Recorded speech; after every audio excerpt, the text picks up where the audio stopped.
Assalamualaikum warahmatullahi wabarakatuh. Apa kabar sobat sekalian? Semoga baik-baik saja. Jumpa lagi di channel Rama Termenuni. Kali ini kita akan membahas berita hangat dan masih hangat diperbincangkan, yaitu kelanjutan terkait ini ya, Bambang Tri Mulyono yang kemarin sempat heboh ya. Dan kabar terbaru ternyata Bambang Tri Mulyono ya ditahan gitu ya. Ini breaking news dari cnnindonesia.com.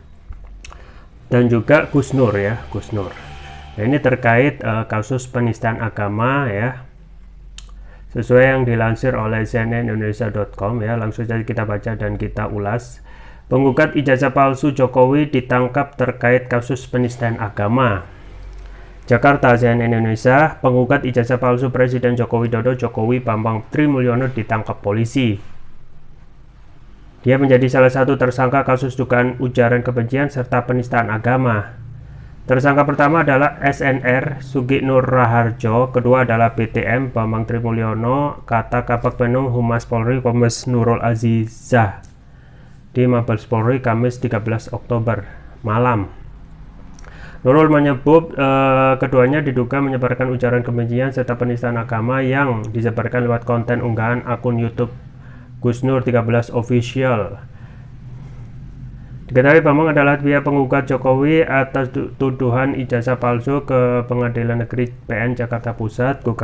Gugatan tersebut dilayangkan ke Pengadilan Negeri Jakarta Pusat dan telah terdaftar dengan nomor perkara 592/PDT-G 2022 PNJKT PST. Jokowi dinilai telah melakukan PMH perbuatan melawan hukum berupa membuat keterangan yang tidak benar dan atau memberikan dokumen palsu berupa ijazah, bukti kelulusan sekolah dasar SD, sekolah menengah pertama SMP, dan sekolah menengah atas SMA atas nama Joko Widodo. Selain itu, PN Jakarta Pusat juga diminta menyatakan Jokowi telah melakukan PMH berupa menyerahkan dokumen ijazah yang berisi keterangan yang tidak benar dan atau memberikan dokumen palsu sebagai kelengkapan syarat pencalonannya untuk memenuhi ketentuan pasal 9 ayat 1 huruf R Peraturan KPU nomor 2022 nomor 22 tahun 2018 untuk digunakan dalam proses pemilihan presiden dan wakil presiden periode 2019 sampai 2024. Pengadilan Jakarta Pusat akan menjadwalkan sidang perdana terkait dugaan penipuan dengan ijazah palsu Presiden Joko Widodo pada 18 Oktober mendatang. Dilansir dari situs resmi PN Jakarta Pusat, pihak tergugat dalam perkara ini mulai dari Presiden Jokowi, KPU selaku penyelenggara Pilpres, MPR RI, serta Kementerian Pendidikan, Kebudayaan, Riset, dan Teknologi. Ya, sobat sekalian ya, kita sangat mengejutkan gitu ya. Padahal kasus yang digugat secara perdata oleh Bambang Tri Mulyono ini baru gitu ya, dan rencana ini akan dilakukan pertama ya, sidang gugatan perdata terkait dugaan ijazah palsu Presiden Jokowi SD, SMP, SMA itu 18 Oktober. Nah, ini kenapa kok langsung ada tindakan dari aparat dengan menangkap Bambang Tri Mulyono dan juga Gus Dur gitu ya, dengan kasus penistaan agama ya. Ini yang juga disampaikan terkait konten Gus Nur tentang mubahalah ya Bambang Tri Mulyono di YouTube-nya Gus Nur gitu ya. Nah, ini kita patut sayangkan gitu ya, karena kalau dalam hal ini kan sedang berperkara, kenapa tidak ditunggu saja gitu ya. Kalau kita melihat peraturan MA nomor 1 tahun 1956 ya, itu kalau dua gugatan perdata maupun perdana, itu gugatan perdana bisa kesampingkan gitu. Dalam artian dalam hal ini ya, kasus gugatan perdata yang digugat oleh Bambang Tri ini sedang berjalan dan akan menjalankan gugatannya nanti di Pengadilan Negeri gitu ya. Nah, ini pertama sangat mengagetkan. Yang kedua tentu saja ini akan menguatkan dugaan publik bahwasanya ini memang terkait aktivitas ya Bambang Tri gitu ya dalam gugatan dugaan ijazah palsu Presiden Jokowi gitu ya. Nah, seharusnya kan dalam hal ini aparat harus memberikan waktu dulu ya untuk Bambang Tri untuk menyelesaikan kasus perdatanya, baru itu diselesaikan kasus pidana ya. Nah, ini belum apa-apa ya, padahal apa yang dilakukan Bambang Tri itu ya sesuai dengan ketentuan apa yang sudah ada dalam negeri ini ya, negara hukum. Ketika ini menyampaikan apa namanya tuntutannya ya dikanalisasi melalui proses peradilan ya, dan apa yang dilakukan oleh Bambang Tri saat ini sudah benar gitu ya. Masa harus apa namanya kembali lagi menyampaikan pendapat melalui medsos, nanti kena lagi pasal hoax gitu ya. Nah, ini repotnya kita gitu ya, padahal apa yang dilakukan Bambang Tri ini seharusnya harus diapresiasi ya, untuk segera menyelesaikan kasus sukaan ijazah palsu secara hukum ya bagi Presiden Jokowi ya. Dan ini sebenarnya kesempatan yang baik untuk Presiden Jokowi untuk menjelaskan dan untuk memberikan kepercayaan kepada publik secara hukum ya, supaya tidak berlarut-larut terkait dugaan ijazah palsu ya SD, SMP, SMA gitu ya. Nah, memang yang digugat oleh Bambang Tri ini hanya ijazah SD, SMP, SMA gitu ya. Tapi nggak tahu kenapa ya, justru yang mengadakan konferensi pers itu malah UGM ya, yang perlu mengkonfirmasi terkait ijazah sarjana ya, padahal yang digugat tidak termasuk ijazah sarjana gitu ya. Tetapi kita tidak bisa menampik bahwasanya dalam buku Jokowi Undercover yang ditulis oleh Bambang Tri itu juga apa namanya mempermasalahkan juga hal itu ya. Tetapi inti fokus yang digugat kan bukan itu ya, yang seharusnya yang minimal melakukan klarifikasi ya pihak SMA gitu ya. Nah, apa yang dilakukan aparat tentu saja ini melangkahi kewenangan ya, melangkahi kewenangan majelis hakim gitu ya. Karena yang paling tinggi ya kedudukannya dalam ini tentu saja hakim untuk memutuskan perkara ya. Karena segala putusan itu ya, ke proses pengadilan itu muaranya nanti ke pengadilan untuk menunggu ya keputusan dari hakim ya.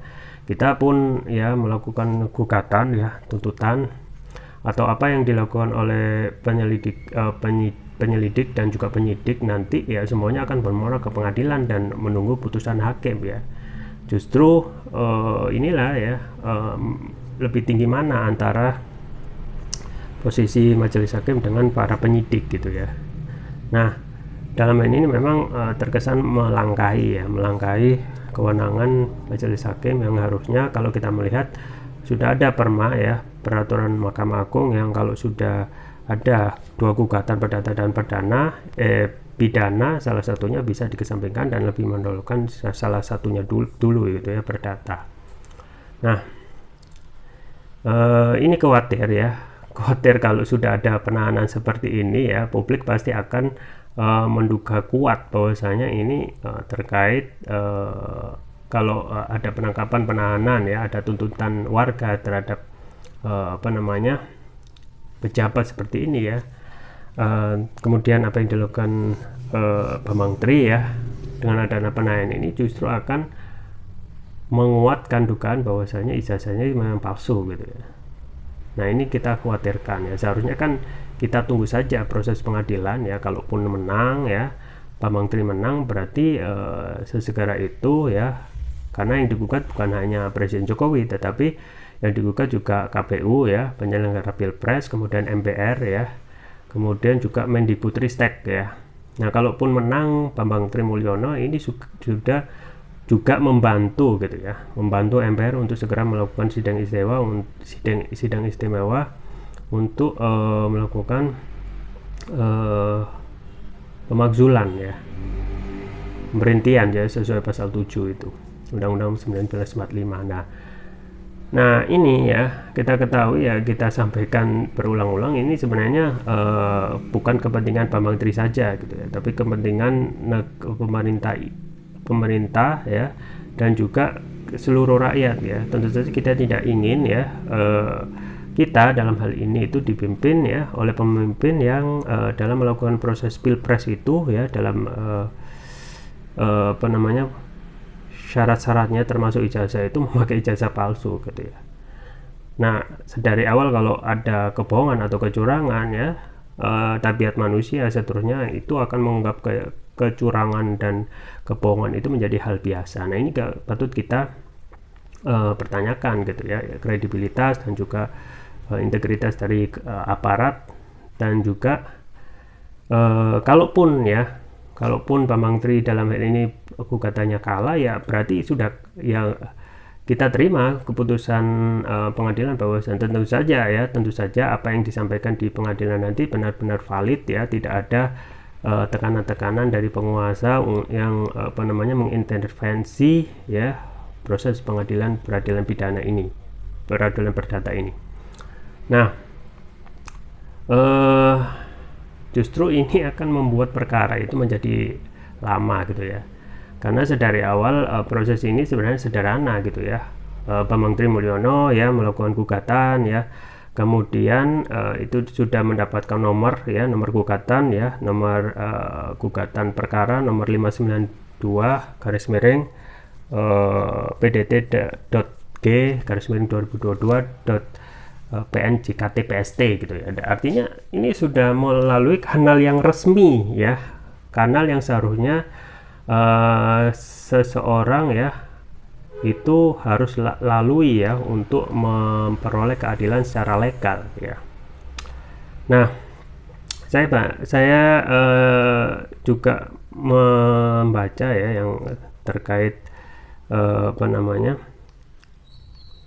pasal yang disangkakan, yaitu pasal 28 ayat 2 ya, dan juga 156A ya. Ini pasal yang sering sekali dipakai pada rezim ini ya, termasuk juga pasal tentang hoax ya, pasal Undang-Undang nomor 1 tahun 1946 ya, padahal undang-undang ini belum ada DPR gitu ya.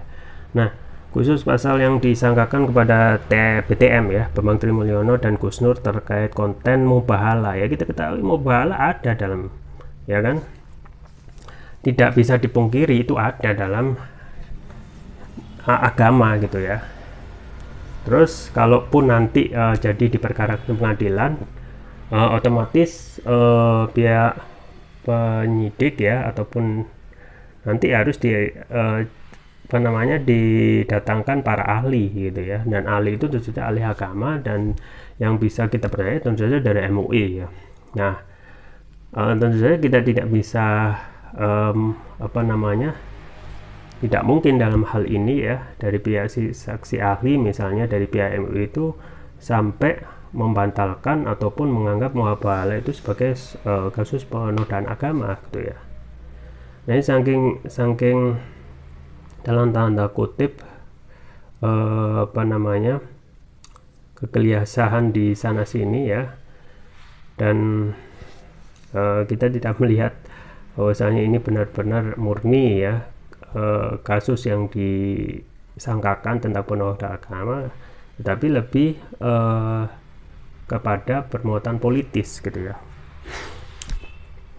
Nah dengan adanya penangkapan ini ya tentu saja akan lebih memberikan stigma bahwasanya dalam negeri ini klaim bahwasanya kebebasan untuk berpendapat gitu, berekspresi ya, kemudian untuk sesuai pasal 28 ya, negara menjamin kebebasan untuk berkumpul mengungkapkan pikiran dengan tulisan dan lisan itu hanya tulisan semata ya.